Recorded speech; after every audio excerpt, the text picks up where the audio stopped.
Good afternoon. I'm just going to give you some general information about the courses. The courses that we run in hospitality and catering, we do a level 1 course. You would need to have completed your year 11 schooling and it will be subject to an interview. Level 2 hospitality and catering, where you need 2 GCSEs grade 3 or above and 1 must be in English, an interview.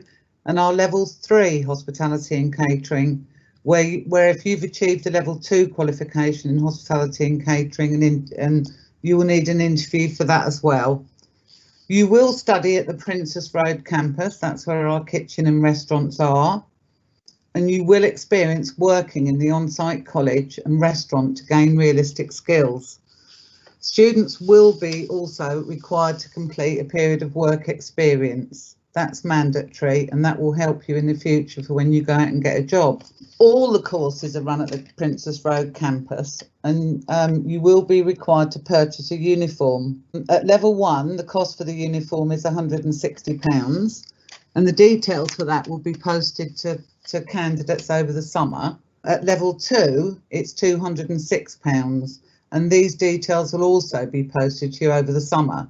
That kit cost includes all your knives, all your uniform for your restaurant and your kitchen, and that is inclusive of everything you need to go on the course.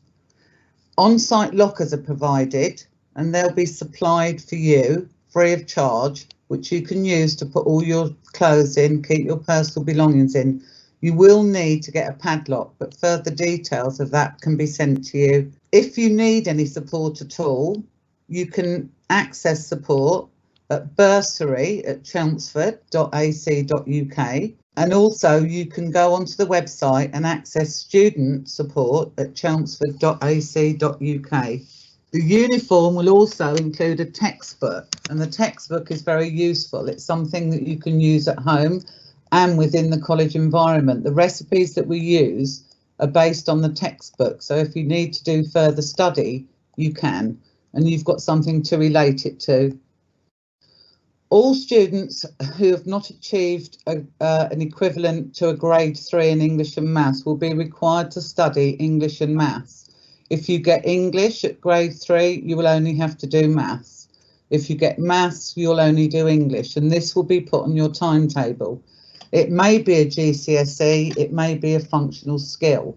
It really depends on the diagnostic assessment when you come to the college. Depending on the grade you get for that, the decision will be made what class you go into. Duration of the course, all courses, level 1, 2 and 3 are for 1 year. That's the academic year, which runs from June until September. And all courses are assessed using a variety of assessment methods, which enables all students to be able to use assessment methods suited to them. Part of those assessment methods are observation of practical tasks, so when you're in the kitchen, witness testimonies, audio-visual media, evidence of prior learning or achievement, something that you might have done before that you can use for evidence when you come and join the course, written questioning, oral questioning, assignments and case studies.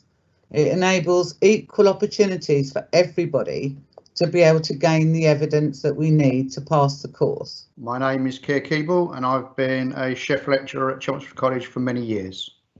On the level 1 course, you'll be studying many attributes of the course. One of them would be an introduction to the hospitality industry.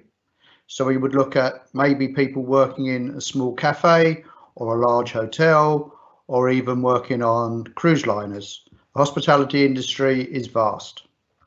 We would also look at food safety and catering, which is very important to ensure that everything that we serve is safe to eat.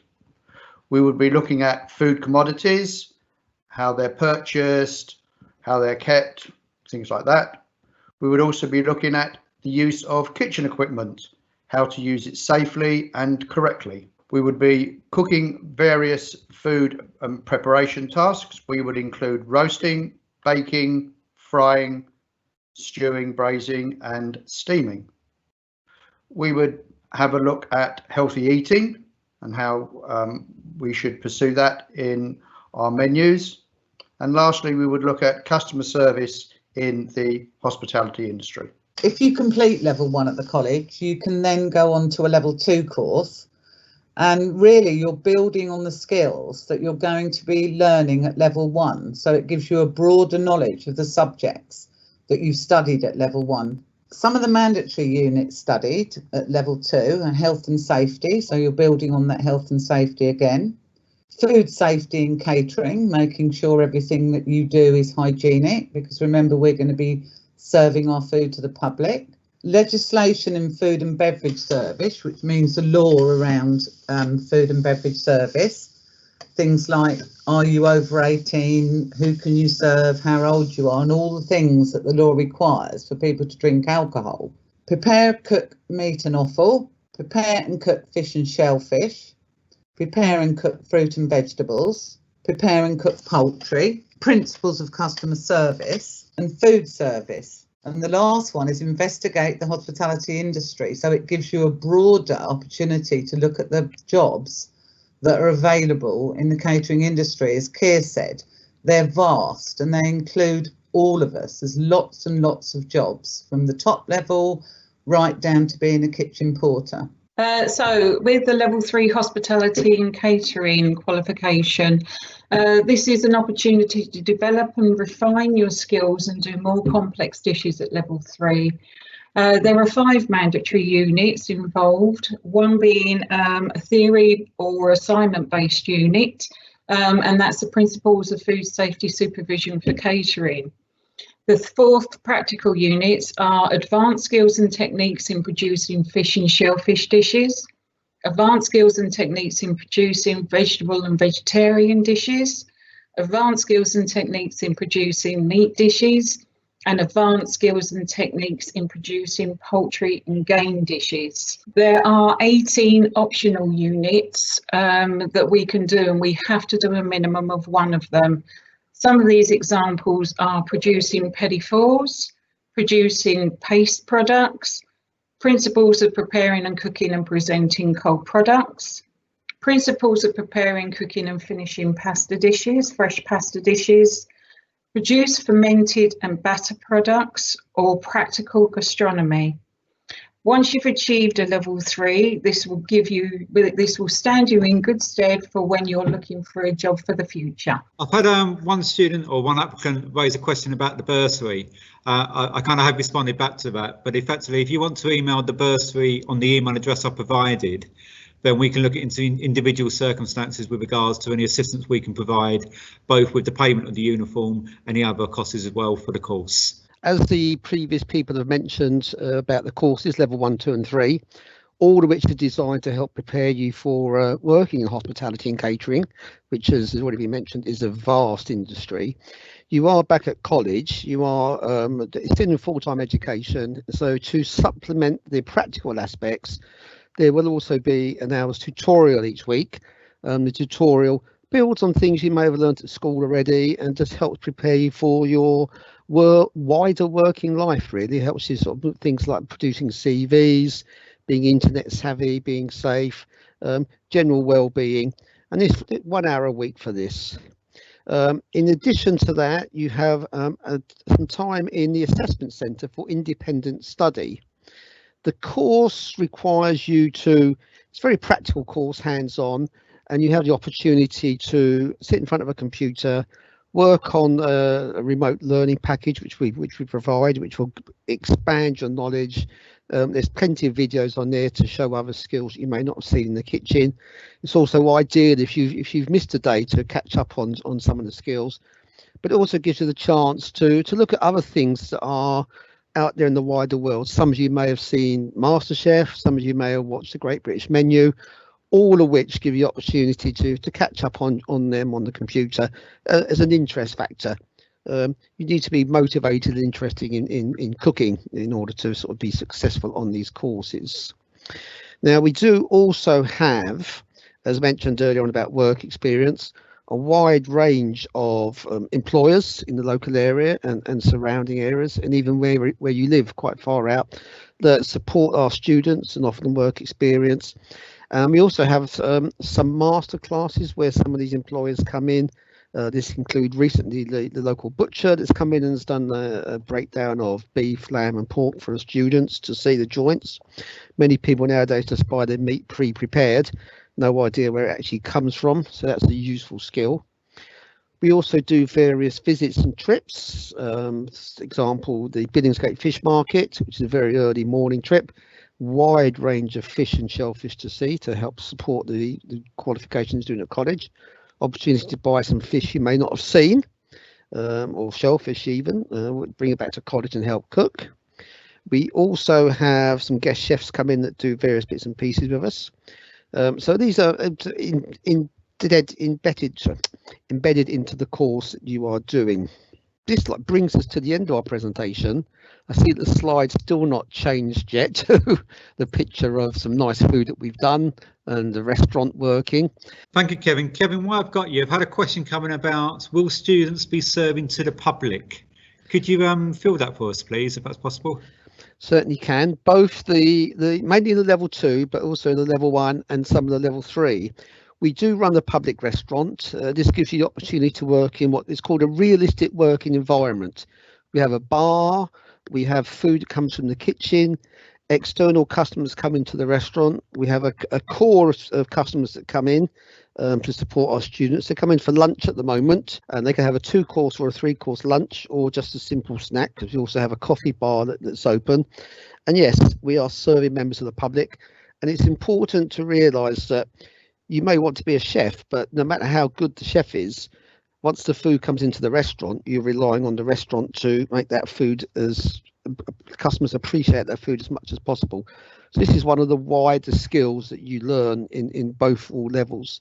In addition to that, we're also open on Thursday evening, where we have a regular group come in, the Rotary customers, and we also cater for them every Thursday night on a different menu, a set menu. Our lunchtime menu is what we call a modified table d'hôte menu, where you can pick and choose from a wide range of dishes and have 2 or 3 courses. Hopefully that answers the question. Oh, sorry, Sarah's put that picture up. So we've got one of the pictures from the left. We have this is an event that we did some time ago. So we do some catering events as well. And the 2 on the right, these are currently 2 of our foods to our students. They are doing hospitality and catering. They're doing professional cookery and food service as well. So they do a unit in the kitchen, a unit in the restaurant, and you can see that one's in the coffee shop there. And there's a nice picture there of the professional chef uniform that you'll be wearing while you're actually working in the kitchen. Hopefully that's answered the question, Simon.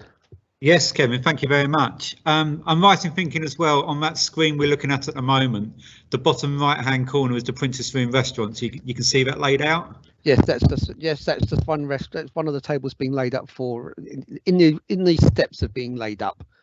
And the picture at the top is the coffee bar that we run, where we have a barista machine, and we serve drinks and hot and cold food through that as well. That's linked to the restaurant. Now, I've been privileged to be invited as a guest to one of the Rotary Club meals on a Thursday evening, and the quality and the style of the food that produced there is absolutely fantastic.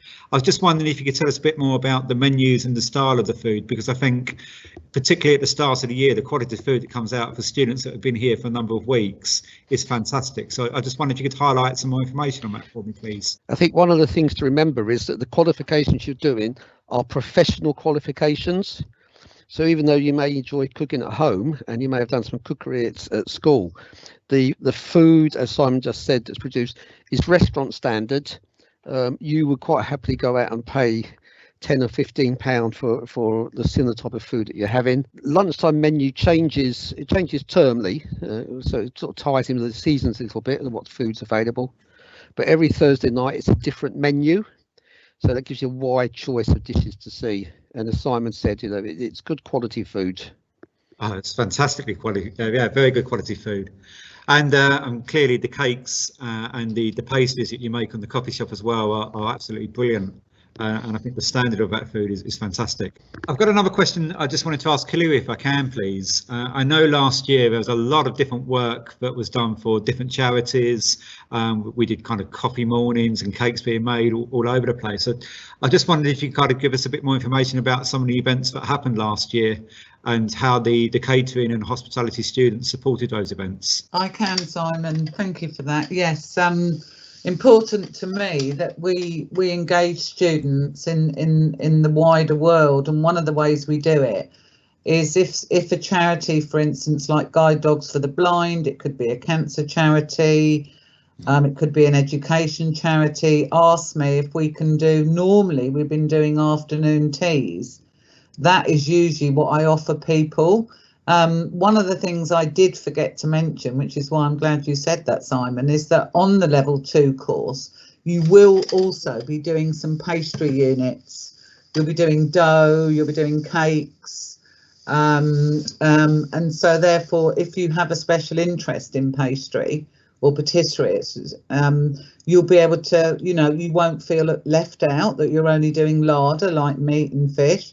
So actually, it's a good opportunity for students to get engaged in doing afternoon tea, Victoria sponges, lemon drizzle cake, and we raise a lot of money with that. And I think it's important for us to get engaged in that way. We put everything on cake stands. Students learn not only how to make it, but how to present, and they usually get involved in the service as well. And we have excellent feedback for that. We've had the mayor 3 times come for afternoon tea, so they're very appreciative of that, because we're raising money for them, and it's a way of gaining experience and realising what happens in the wider world. So it's really good. Brilliant, Hilary. Thank you for that. I've had a couple of more questions coming in. So while I've got you, if I can just ask. One is about, would the restaurant be open next year?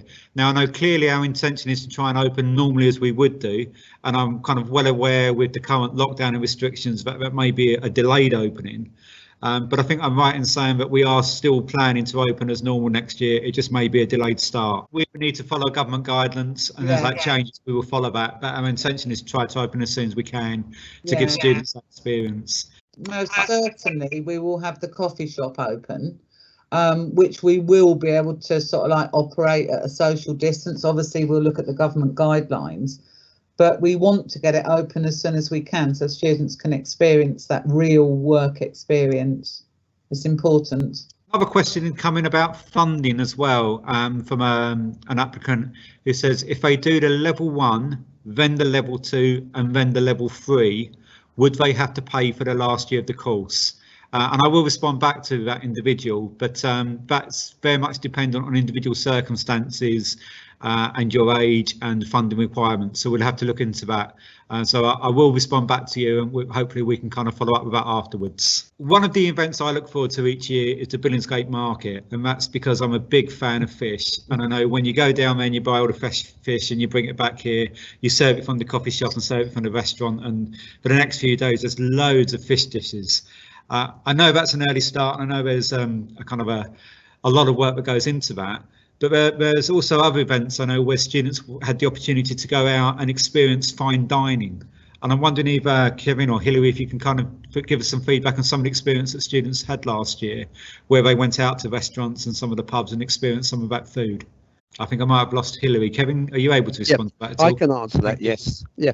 As last year, the last academic year, as part of level 3, because you are talking about the advanced skills here, not many students have the opportunity to eat in Michelin-starred restaurants or fine dining restaurants. And as part of the course last year, whether it will be this year, not 100% certain, but you will certainly have a meal event where you can experience Michelin-starred chef. We have a Michelin-starred restaurant not far from the college now. And you may have seen Tim Allen on the news recently, the Flip to Bacon, doing some takeaway food. But Tim is one of the employers that work with us, and he may well come in and do a masterclass as well. So yes, we do like to try and expose our students to the finer end of dining, as well as the mainstream events. Thank you, Kevin. That's very much appreciated. I mean, you did touch on the masterclasses there, and I know we have had a number of chefs and experts come in. I think Keir picked up on that. We had a fantastic butcher come in, and I know we've had a pastry chef come in and demonstrating a lot of their kind of skills. And I think we're really lucky that we're able to get people from industry who are at the top of their game coming to share their passion with our students. And I do think that is one of our key strengths here at the college. So thank you for that. Can I just Sorry, Kevin. So if you just mentioned the key word passion there, that we do take part in competitions as well, and the passion to inspire is one of the major competitions, which unfortunately cancelled this year. But last year we took part in that competition. It's all the regional colleges. It's run on a national basis, so students can get involved in competitive work if that's something they might be interested in as well. Thank you, Kevin. Kevin, I've had another question come up as well with regards to food hygiene. Being asked, would we get the opportunity to take a food hygiene qualification as part of the course? You'll find that all the qualification levels you're doing include a food hygiene unit, as both Keir, Hilary and Jackie have mentioned. At level 1 and 2, it's more of a basic qualification. At level 3, it's the advanced qualification. And that is a unit that's integral, it's a mandatory unit to all the qualifications. And there may well be the opportunity to a standalone qualification alongside of that next year. Thank you, Kevin. Thank you very much. I'd like to say a personal thank you to all the team for taking part in this. Very much appreciated.